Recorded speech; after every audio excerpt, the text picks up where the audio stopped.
बीच में छोड़ने का काम मात्र कांग्रेस का है, जो ओबीसी आरक्षण में भी युवाओं को करोड़ों रुपया खर्च करवा के हरीश चौधरी ने बुलाया जयपुर में और उनको 48 घंटे का टाइम देकर के वापस भगा दिया था। ये कांग्रेस के जो है मेड़ा चुड़ी में 2-3 तो जब भी आंदोलन होता है ये कोशिश करते हैं कि उस आंदोलन के बीच में चले जाएं और फिर उस आंदोलन को भीड़ को बकेरने का काम करे, तो के 4-5 कांग्रेस के एमएलए बीच में आ गए और बाद में जाकर के अशोक जी से बात हो गई 48 घंटों में आपका काम हो जाएगा। मतलब उनका काम एक ही है, अपनी छवि को चमकाए और लोगों को भीड़ को बकेरने का काम करे। ऐसे छवियां चमकनी वो पुराने के जमाने में चला गया। अब तो जो मैदान में रहेगा दिन रात लटके रहेगा वही चमकता सितारा बनेगा, बाकी की बातें कोई नहीं छोड़ी जाएगी।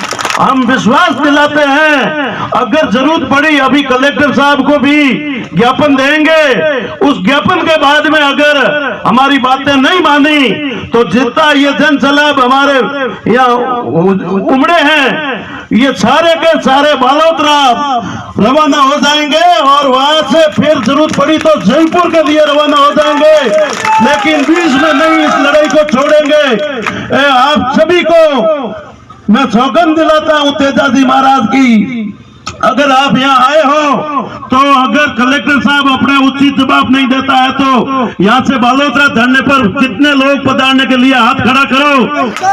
सभी के सभी यहाँ से गाड़ियां लेकर के रवाना होंगे और बालोतरा धरना मुख्यालय पर पहुंचेंगे।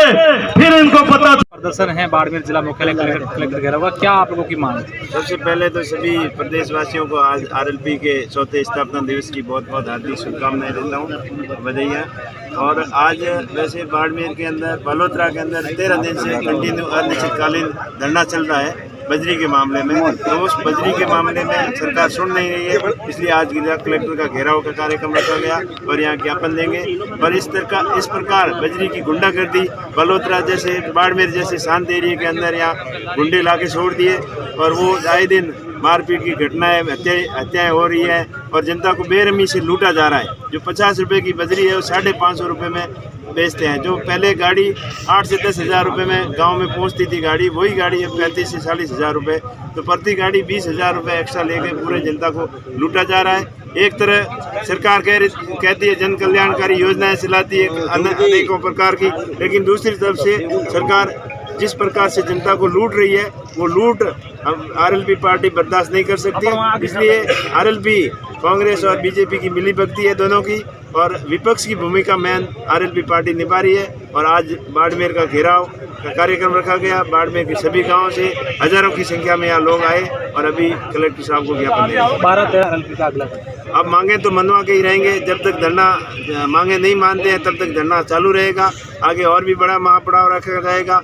बाड़मेर बालोतरा के अंदर जरूरत पड़ी तो नदी के अंदर जाना पड़ा तो वहाँ नदी के अंदर भी जाएंगे और हाईवे और रेल ट्रैक भी जाम करेंगे और अपनी मांग मनवा के रहेंगे। अब 13 दिन से आश्वासन नहीं मिल रहे हैं कि हमारे बात कर रहे हैं, सरकार सुन नहीं रही है, ऐसा बोल रहे हैं वो, लेकिन अभी तक कोई संतोषजनक बात हुई नहीं है। बाड़मेर के जिला प्रमुख ने कल एक बयान दिया है कि वो तो ठेकेदार से मिल गए आपकी पार्टी के नेता। अब वो खुद मिले हुए हैं इसीलिए तो वो ऐसे बयानबाजी कर रहे हैं, बौखलाहट है उनके अंदर। बौखलाहट साफ नजर आ रही है कि पूरी जनता के अंदर एक जन जागृति अभियान के तहत पूरे लोगों के पास में ये संदेश पहुंच गया है कि सरकार किस प्रकार लोगों को लूट रही है। ये आरएलपी पार्टी ने सब लोगों को जागरूक किया, जगाया कि अपने हक और अधिकार के लिए लड़ो।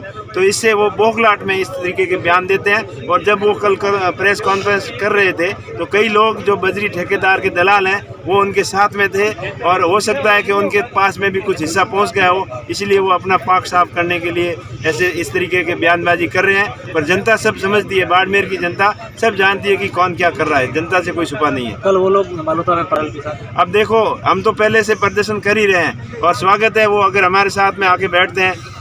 वैसे इतिहास में पहली बार हो रहा है कि सरकार के चुने हुए प्रतिनिधि सरकार के खिलाफ ही प्रदर्शन कर रहे हैं। पहले तो प्रमुख साहब को ये पूछिए कि आप किसके खिलाफ प्रदर्शन कर रहे हो। आपकी खुद की सरकार है, आपके यहाँ से 6 विधायक हैं, 1 मंत्री जी हैं और विधायकों ने मंत्री जी ने पहले खान मंत्री जी के पास में भी गए। आप लोगों की कोई सुनती नहीं है, या आप लोग भी उनके साथ में मिले हुए। दोनों में से एक तो मकसद साफ है कि आपकी या तो नीति साफ नहीं है या आप उनसे मिले हुए हो।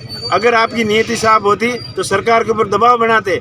सबसे पहले तो आप इस्तीफा देते यहाँ से प्रमुख पद से, कि बजरी की रेटें कम नहीं होती तो प्रमुख से इस्तीफा देते हैं, या विधायक अपने विधायकी से इस्तीफा देते। ये पहले तो अशोक गहलोत को तो बसाने के लिए वहाँ इस्तीफे दे दिए, लेकिन जिस तरीके से जनता को लूटा जा रहा है उस लूट के खिलाफ इनका कोई बयानबाजी नहीं है। और पहले 25 तारीख को जब महापड़ाव था सर्व समाज का, सब लोग वहाँ गए थे और प्रमुख साहब ने खुद बोला था कि मैं लठ लेके खड़ा हो जाऊंगा बजरी सस्ती नहीं हुई तो वो लठ पता नहीं कहाँ गया।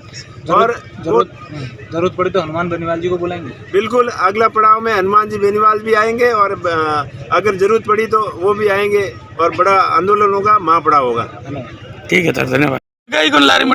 12 दिन से धरने पर बैठे हैं आप और आपकी टीम और आरएलपी के नेता, क्या डिमांड है और अब किस प्रकार का गुस्सा फूट रहा है, आपको कलेक्टर आना पड़ा? सबसे पहले तो राष्ट्रीय लोकतांत्रिक पार्टी के 4वें स्थापना दिवस की सभी प्रदेशवासियों को हार्दिक शुभकामनाएं। और हमें खुशी है कि आज स्थापना दिवस के दिन भी हम आम जन के हित की लड़ाई लड़ रहे हैं। आज 13वां दिन है बजरी की मांगों को लेकर जो धरना जारी है, और अब हमारा धैर्य की परीक्षा ना ले सरकार।